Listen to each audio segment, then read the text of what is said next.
வணக்கம் பவித்ரா. திருவாரூர் மாவட்டத்தில் இந்த ஆண்டு 98,000 ஏக்கர் பரப்பளவில் ஆழ்துளை கிணறு மூலம் குறுவை சாகுபடியில் விவசாயிகள் ஈடுபட்டு வந்தனர். இந்த நிலையில் குடவாசல் வட்டத்திற்குட்பட்ட புளிச்சக்காடி கிராமத்தில் சுமார் 500 ஏக்கர் பரப்பளவில் விவசாயிகள் ஆழ்துளை கிணறு மூலமாக கடந்த 3 மாதங்களுக்கு முன்பு குறுவை சாகுபடி பணியில் ஈடுபட்டு வந்தனர்.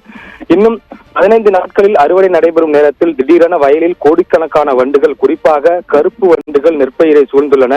மேலும் இந்த வண்டுகளால் நெற்கதிரின் நெல்மணிகள் இல்லாமல் காணப்படுகிறது. மேலும் விவசாயிகள் இது குறித்து கூறும் பொழுது, மின் இணைப்பு மோட்டார் மூலம் குறுவை சாகுபடியில் ஈடுபட்டு ஏக்கருக்கு 30,000 ரூபாய் செலவு செய்து அறுவடை நடைபெறும் நேரத்தில் இந்த வண்டு பூச்சிகளால் மகசூல் இழப்பு ஏற்படுகிறது.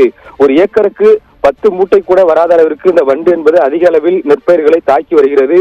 உடனடியாக மாவட்ட நிர்வாகம் பாதிக்கப்பட்ட நெற்பயிர்களை நேரில் பார்வையிட்டு ஆய்வு செய்து தமிழக அரசு உரிய இழப்பீடு வழங்க வேண்டும் எனவும் கோரிக்கை வைத்துள்ளனர். குறிப்பாக திருவாரூர் மாவட்டத்தில் குறுவை நெல் பயிர்கள் அறுவடைக்கு தயாராக இருந்த நிலையில் தற்போது பூச்சி தாக்குதல் காரணத்தினாலும் மகசூல் ஏற்பட்டுள்ளது. உடனடியாக வேளாண் துறை அதிகாரிகள் பாதிக்கப்பட்ட இடத்திற்கு நேரடியாக சென்று ஆய்வு மேற்கொள்ள வேண்டும் எனவும் விவசாயிகள் கோரிக்கை வைத்துள்ளனர். மேலும் பூச்சி தாக்குதல் காரணமாக பாதிக்கப்பட்ட விவசாயிகளுக்கு மானிய விலையில் மருந்துகளை வழங்க வேண்டும் எனவும் விவசாயிகள் கோரிக்கை வைத்துள்ளனர். குறிப்பாக இது குறித்து வேளாண் துறை அதிகாரிகள் ஆய்வு மேற்கொண்டனர். ஆய்வின் பொழுது இந்த வண்டு இந்த ஆண்டு அதிக அளவில் இந்த பகுதியில் பரவியுள்ளது. உடனடியாக அசோசியேட் என்ற மருந்தை இந்த பயிர்களுக்கு ஏக்கருக்கு 250 மில்லி அடித்தால் இந்த வண்டுகள் உடனடியாக இறந்துவிடும் எனவும் வேளாண் துறை அதிகாரிகள் சார்பாக தெரிவித்துள்ளனர். குறிப்பாக இந்த ஆண்டு பல்வேறு பகுதிகளில் குறுவை என்பது கொய்த்து போனது. குறிப்பாக நன்னிலம் முட்டத்திற்கு உட்பட்ட பல்வேறு பகுதிகளில் குறுவை சாகுபடியில் விவசாயிகள் ஈடுபட்டு வந்த நிலையில் இந்த கருப்பு வண்டு தாக்குதலால்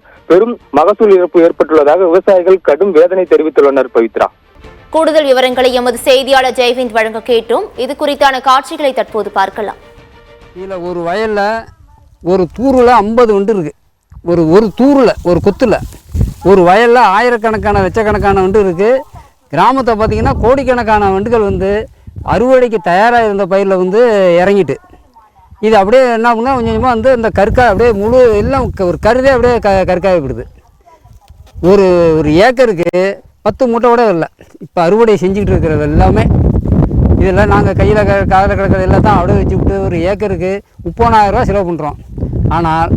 ஆனால் எவ்வளவு வருமோ என்னான்னு தெரியல. இது வரைக்கும் எங்களுக்கு அடுத்ததில் போட்ட முதலே கிடையாது, யாருக்கும் கிடையாது. அதனால் சம்மந்தப்பட்ட துறை அதிகாரிகள் அனுப்பி மாவட்ட நிர்வாகம் எங்களுக்கு உரிய இழப்பீடு வழங்க வேண்டும் என்று இந்த தமிழக அரசையும் மாவட்ட நிர்வாகத்தையும் பணிவோடு கேட்டுக்கொள்வது எங்கள் வாழ்க்கையில் விளக்கேற்றணும்னு